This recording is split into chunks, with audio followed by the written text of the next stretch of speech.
Hawaiian cheeseburgers.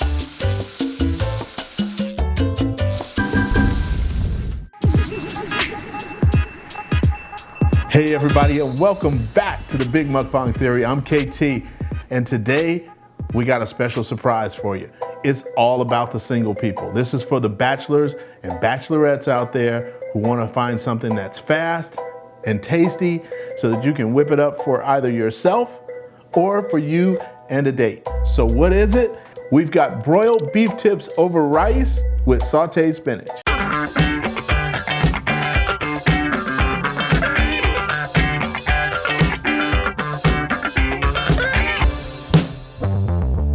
Now, your parents always tell you to eat your vegetables, so we've got that covered today with our spinach.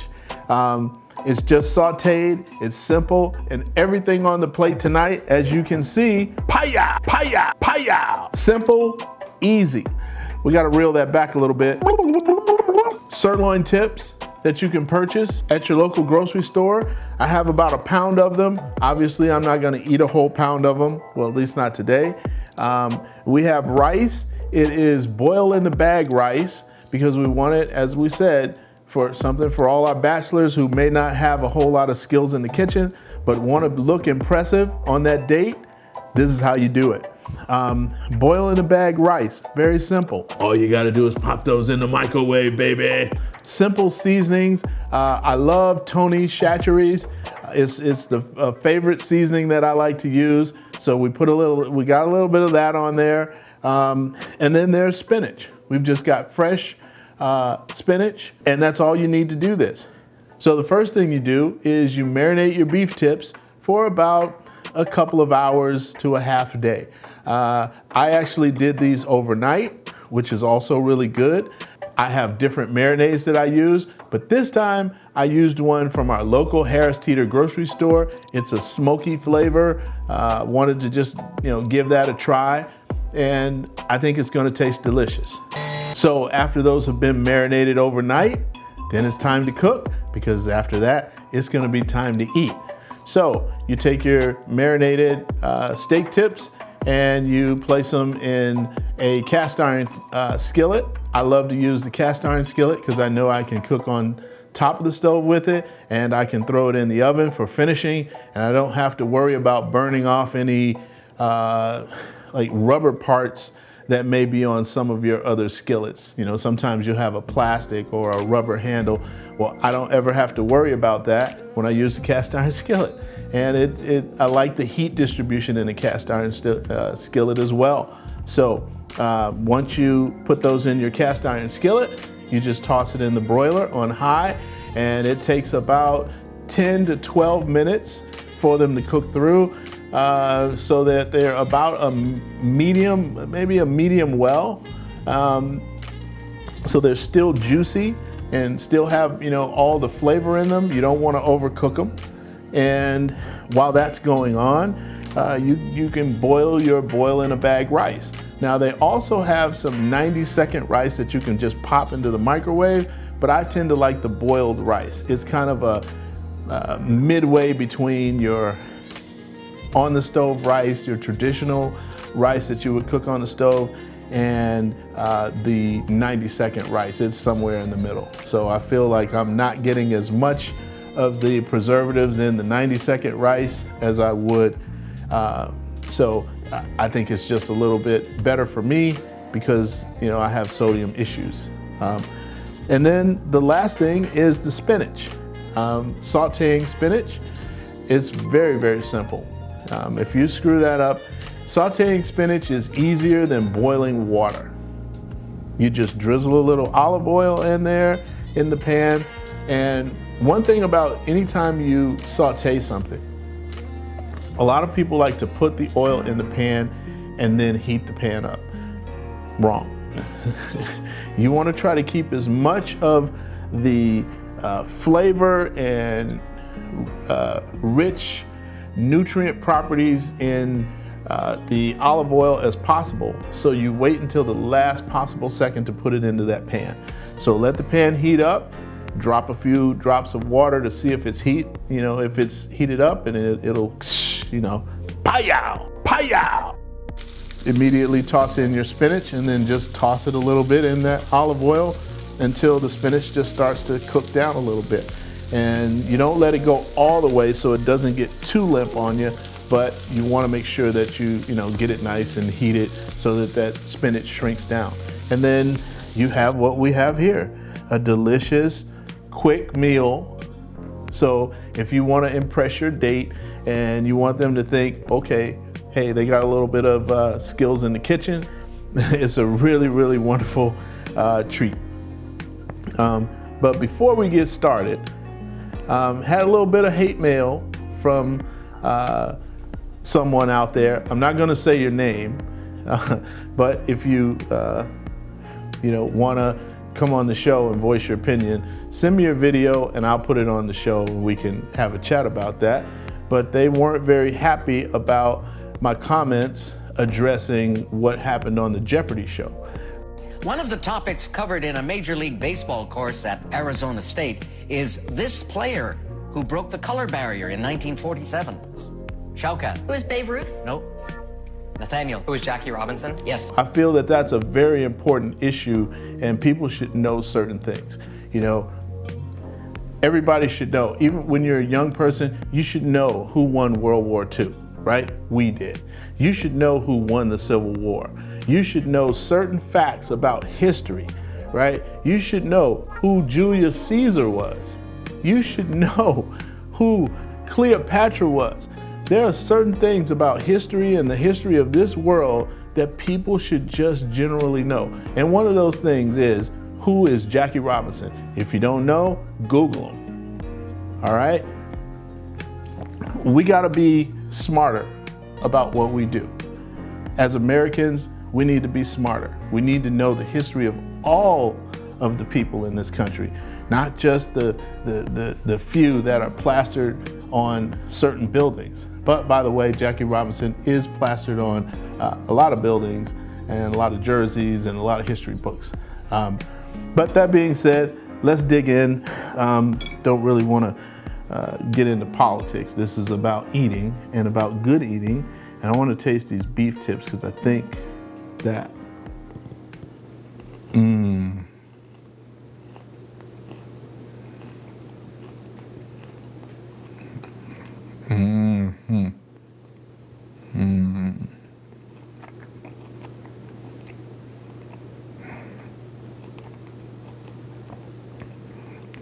that's what I'm talking about. You cook this for a date. Well, I don't know. Guys, if you like being a bachelor, you might not want to cook this, because if you cook this for her, you might be married soon. This is pretty doggone good. And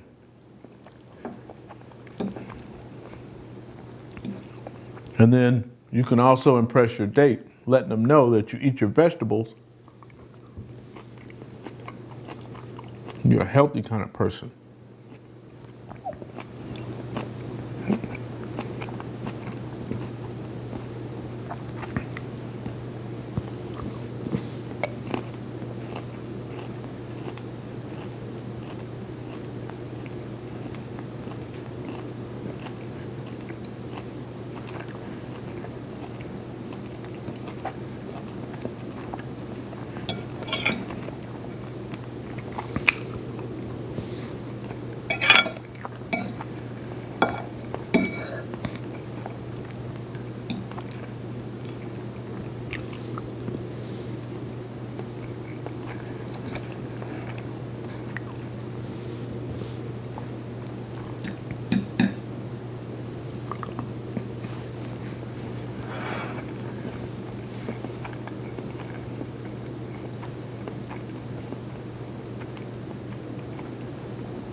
Yeah, this is very, very good. This is extremely good.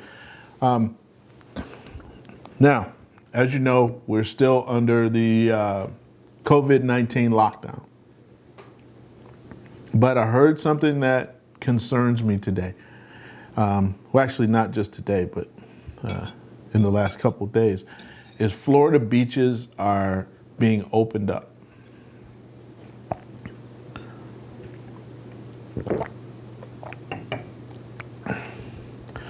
Now, I'm a beach guy. I love going to the beach whenever I'm in Florida. Even if I can't go in the water, I like to drive by the ocean just to look at it. I love the ocean. I didn't grow up near the ocean. One of my dreams was to always see the ocean as a kid, and when I finally did, I fell in love with the ocean. I am a big fisherman. I like going fishing in the ocean,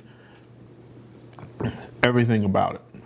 But, you know, at a time like this, I just don't think it's a good idea to be on the beach. And I know you get, you know, stuck in the house. Like, you know, I've been here in the house, I think in the last 30 days, I may have been outside 3 days out of the 30. I mean, I'm really sticking with this staying out of harm's way so that we can flatten the curve for the coronavirus. And I'm normally someone that's out a whole lot.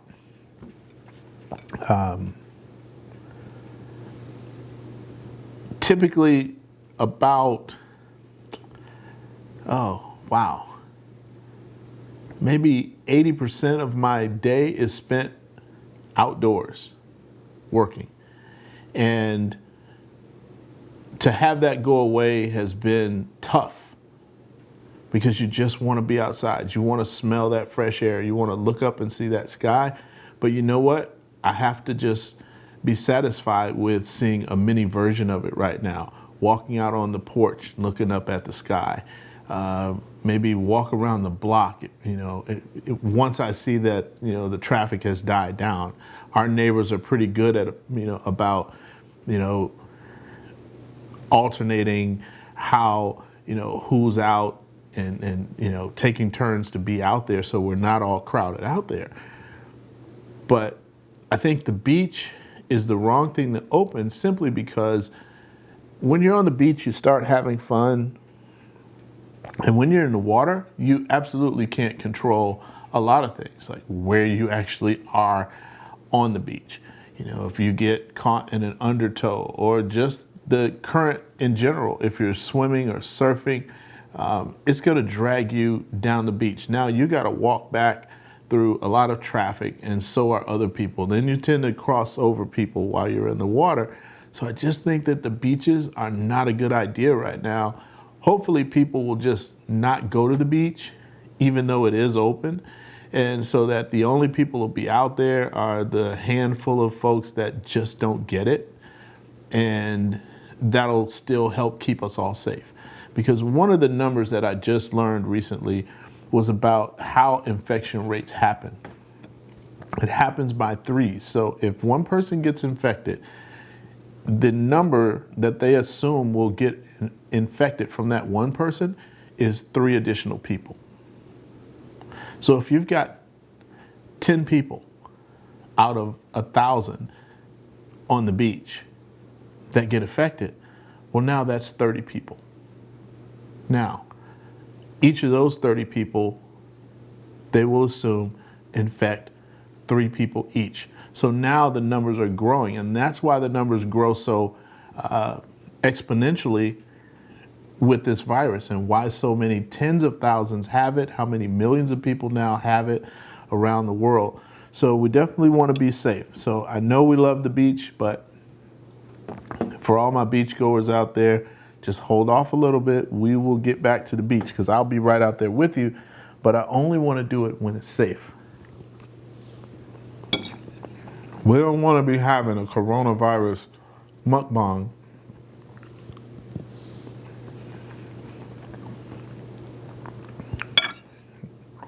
and be burying all the beach folks, because people who like to hang out at the beach, they're pretty good people, really laid back, fun to be around. But right now, I don't know if they're making the best decision.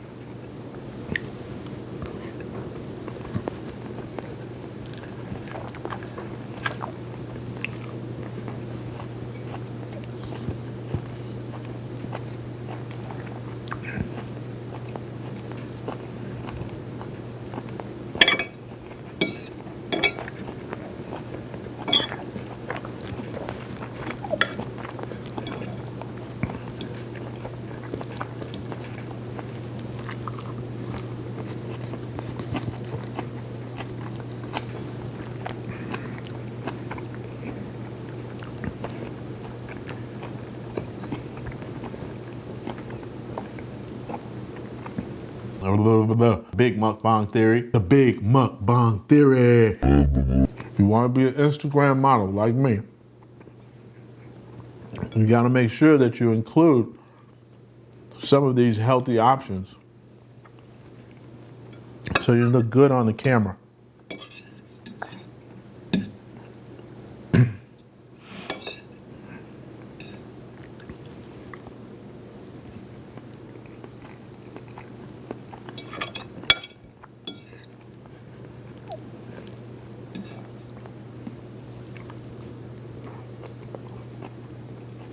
Oh my God.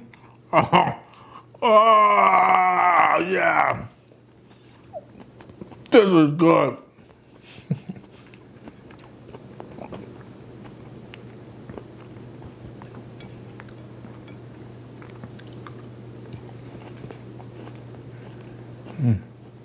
Yeah, I really like that spinach. That was the perfect side with this. The spinach was a perfect side to pick with this. I was gonna do a baked sweet potato, but I'm so glad that I decided to do the spinach. The flavors mesh together a lot better. I'm able to taste the sweet and smoky flavors in the meat because it's not overpowered by the sweet potatoes, because sweet potatoes can do that. But that spinach is just a great complement. And I like to use jasmine rice. One, because that's pretty much all my wife will buy, because that's all she likes to eat. So guess what? When you're married, what Queen Bee wants, Queen Bee gets. But, like I said, for all you guys out there, you want to get that Queen Bee one day, you got to learn to take some things. So if my biggest fight is about rice, hey, that's a blessing.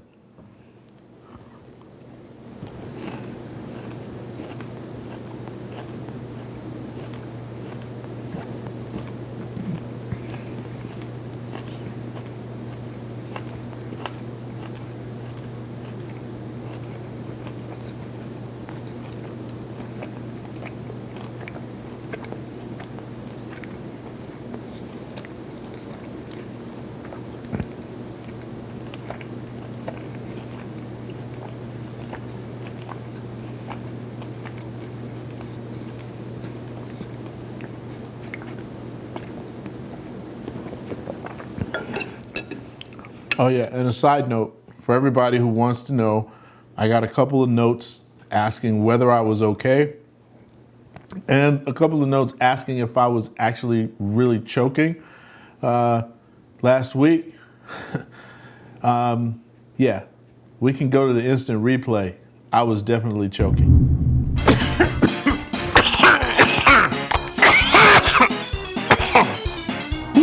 Oh my God.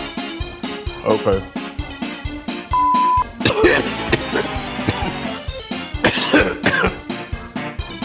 Oh shit. So, as I said, I was definitely choking for real. But it was funny. I laughed afterwards because, you know, hey, some things in life are just funny and you got to know how to laugh at yourself. I was definitely laughing after I survived that. But that's okay. But hey, I'm almost done with this and I don't feel the need to have to eat every bite in front of everybody because you know I clean my plate. But I just want to thank you guys for tuning in and hope to see you next time. I got a lot more recipes coming up, some that aren't as healthy, some that are definitely not healthy, that involve a lot of food stacked on top of each other. But we're gonna do it all here on the Big Mukbang. But until next time, see you around. Kapow!